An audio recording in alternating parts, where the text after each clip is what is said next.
जब हम जिम्बाब्वे से खेलने उतरे तो हमने सोचा ये कि नहीं जी, हम तो ऑस्ट्रेलिया को ओडीआई में हरा कर आ रहे हैं, and yes with a different kind of team with different set of players हम जिम्बाब्वे में अपनी इस बेंच को कोशिश करेंगे कि उसको अप्लाई कर सकें और अच्छी परफॉर्मेंस कर सकें। मगर जिस तरह की परफॉर्मेंस हमने जिम्बाब्वे के अगेंस्ट की, लगा ऐसे कि शायद उनको हम ऑस्ट्रेलिया समझ बैठे थे और ऑस्ट्रेलिया को हम जिम्बाब्वे की तरह खेल कर आ गए। सो जिस तरह की परफॉर्मेंस हुई उस हवाले से बात करेंगे, क्या गलतियां हुई, क्या गलतियों में सही चीजें करनी है। रिजवान जो कि कितने अच्छे कप्तान दिख रहे थे ऑस्ट्रेलिया में होते हुए, क्या कप्तानी में गलतियां की या फिर टीम सिलेक्शन में गलतियां थी, सारी डिस्कशन होगी आज हमारे इस प्लेटफॉर्म पे। मैं हूं सवेरा पाशा और मेरे साथ मौजूद है हाफिज मोहम्मद इमरान। और बिल्कुल सवेरा, जैसे आपने जिम्बाब्वे के मैचेस का जिक्र किया है, सीरीज का आगाज पाकिस्तान के लिए अच्छा नहीं हुआ, इसके साथ साथ चैंपियंस ट्रॉफी का मामला भी अपने सामने है। इन तमाम मौज़ूआत पर गुफ्तगू करेंगे। हमारे साथ मौजूद हैं टेस्ट विकेट कीपर बल्लेबाज कामरान अकमल। अस्सलाम वालेकुम कामरान साहब। वालेकुम सलाम। आप सवेरा, आपको भी अस्सलाम वालेकुम। वालेकुम सलाम। बहुत शुक्रिया आप जी। बहुत बहुत शुक्रिया। और फवाद आलम साहब टेस्ट क्रिकेटर, वो भी हमारे साथ टेलीफोन लाइन पर मौजूद होंगे। अस्सलाम वालेकुम फवाद, आपका भी बहुत बहुत शुक्रिया। वालेकुम सलाम जी सबको, और अस्सलाम वालेकुम कामी भाई। वालेकुम अस्सलाम जी। सबसे पहले आप दोनों को खुशामदीद कहते हैं।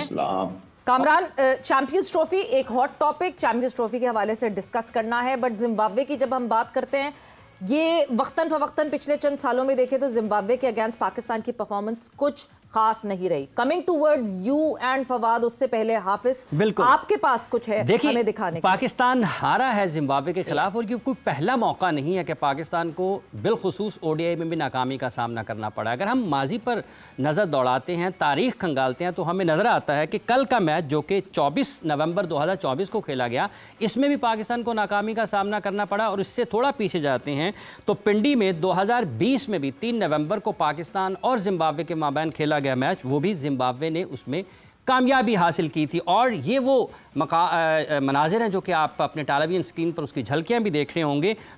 इससे थोड़ा पीछे जाते हैं तो 2015 में भी हरारे में पाकिस्तान और जिम्बाब्वे के माबैन खेले जाने वाले मैच में जिम्बाब्वे ने पाकिस्तान को शिकस्त दी थी। थोड़ा सा और पीछे चले जाते हैं 2013 में, तो वहाँ पर भी ऐसा हुआ जब दोनों टीमें मद्दे मुकाबले आईं, आमने सामने आईं, तो जिम्बाब्वे ने पाकिस्तान को शिकस्त दी, पाकिस्तान को हराया। तो ये ओडीआई के मैचेस हैं जो आपके सामने हैं। लेकिन अगर इसके साथ आगे बढ़ते हैं, थोड़ा सा टी20 रिकॉर्ड भी देखते हैं पाकिस्तान टीम का जिम्बाब्वे के खिलाफ, और बिलखुसूस गुज़िश्ता चंद बरसों में तो वो भी बहुत ख़राब है पाकिस्तान का। 2022 में पाकिस्तान और जिम्बाब्वे पर्थ में जो कि टी20 वर्ल्ड कप का मैच था, उसमें आमने सामने आई दोनों टीमें, तो उसमें भी पाकिस्तान को 1 रन से नाकामी का सामना करना पड़ा। इसके साथ साथ हम थोड़ा सा और पीछे जाते हैं 2021 में, तो वहाँ पर हरारे के मकाम पर पाकिस्तान और जिम्बाब्वे की टीमें जब आमने सामने आईं, तो वहाँ पर भी पाकिस्तान टीम को शिकस्त का सामना करना पड़ा। और उन तमाम नाकामियों के बाद, जो सवेरा जिसका मैच का जिक्र शुरू में आपने किया, उसमें भी पाकिस्तान ने इस सीरीज़ का आगाज़ एक नाकामी से किया है। बिल्कुल जी, नाकामी से आगाज़ हुआ।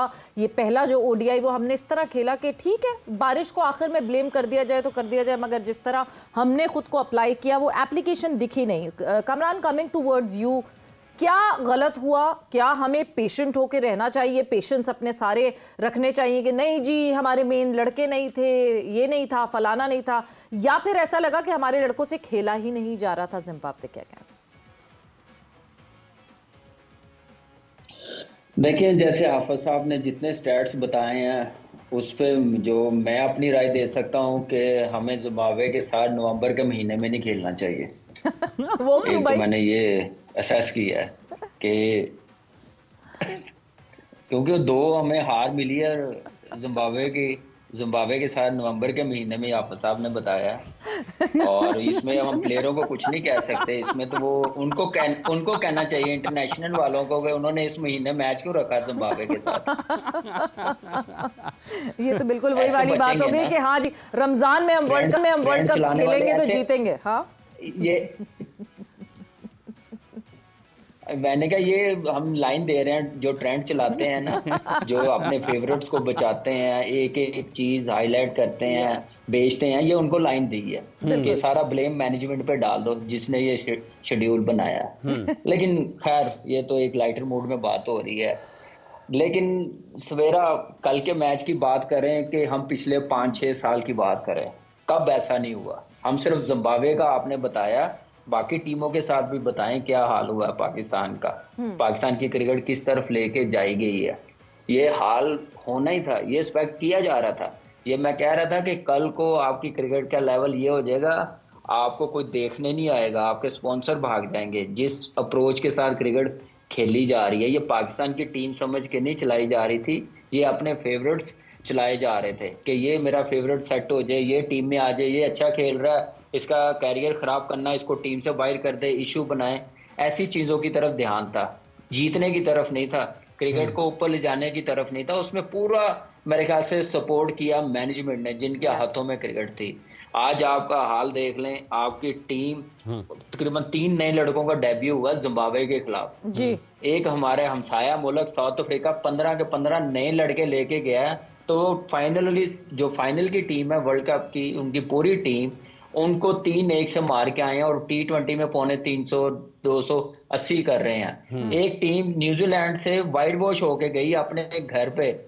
ऑस्ट्रेलिया के साथ अगला टेस्ट सीरीज है, तो हम लोग होते तो हम लोगों ने आधों ने तो वैसे बहाना लगा के जाना ही नहीं था और ये सोचना था कि यार अब ऑस्ट्रेलिया के साथ भी है, इस सजा का भी हमें बताया नहीं था। तो ये सोच होनी थी। तो वो जाके टेस्ट मैच जीत गए, हम ऑस्ट्रेलिया से जीत के आए हैं, तो जिम्बाब्वे के साथ खेल रहे हैं, तो ऐसे लग रहा है मीडियोकर टीम है। और मुझे हंसी आ रही थी कि हमारी क्रिकेट किस तरफ जा रही है, क्या अप्रोच है।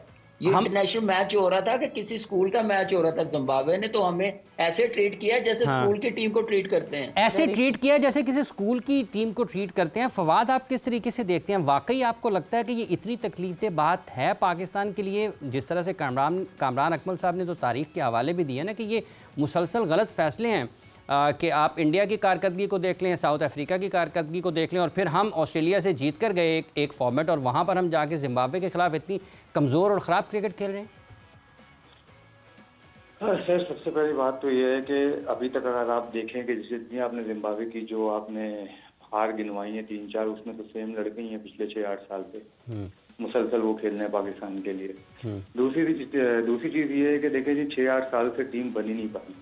साफ सी बात है, सिर्फ 2-4 लड़कों के अलावा कोई टीम नहीं बन पाई। अगर आप पीछे जाएं, स्टैट्स भी निकालें, 2-3 के अलावा, परफॉर्मेंस के अलावा तो पूरी टीम की कोई परफॉर्मेंस नहीं होती। और ऑस्ट्रेलिया से वी आर लकी कि मतलब 1 आउट या 2 आउट पे हमारे रन पूरे हो गए। नीचे वाले की तो बैटिंग ही नहीं आई, तो वो तो एक्सपोज ही नहीं हुए। पहले मैच में बैटिंग आई थी, एक्सपोज हो गए थे। तो दूसरे और तीसरे वनडे में तो हमारी बैटिंग ही नहीं आई। T20 में जब सबकी बैटिंग आई, सब एक्सपोज हो गया।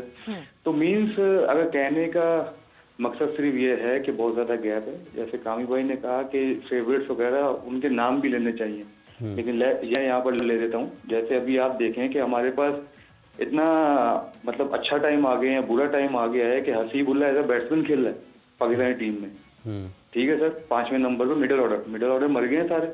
यहाँ पर पाकिस्तान में कोई मिडिल ऑर्डर नहीं है। T20 में हसीबुल्ला एज अ बैट्समैन खेल रहा है। ठीक है, तो क्या मतलब बैट्समैन मर गए हैं यहाँ पर सारे?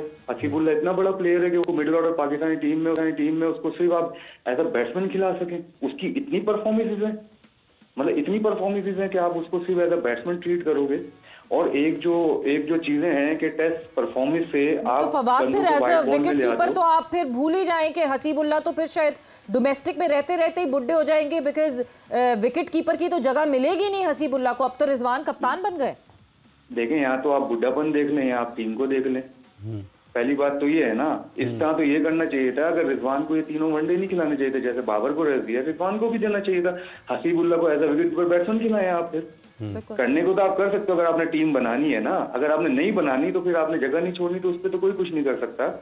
आप टेस्ट की परफॉर्मेंस से आप व्हाइट बॉल में लड़कों को ले आते हैं, ठीक है, और उसमें कप्तान वाइस कप्तान भी उसमें से कोई बन जाता है।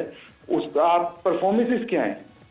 पहले तो आप ये डिनाई करेंगे पहले बैट्समैन है बॉलर है, ठीक है, और उसी टेस्ट परफॉर्मेंस में सऊद शकील परफॉर्म करता है, वनडे खेलता भी है, वो बाहर हो जाता है मिडिल ऑर्डर का बैट्समैन जो आपको चाहिए भी है।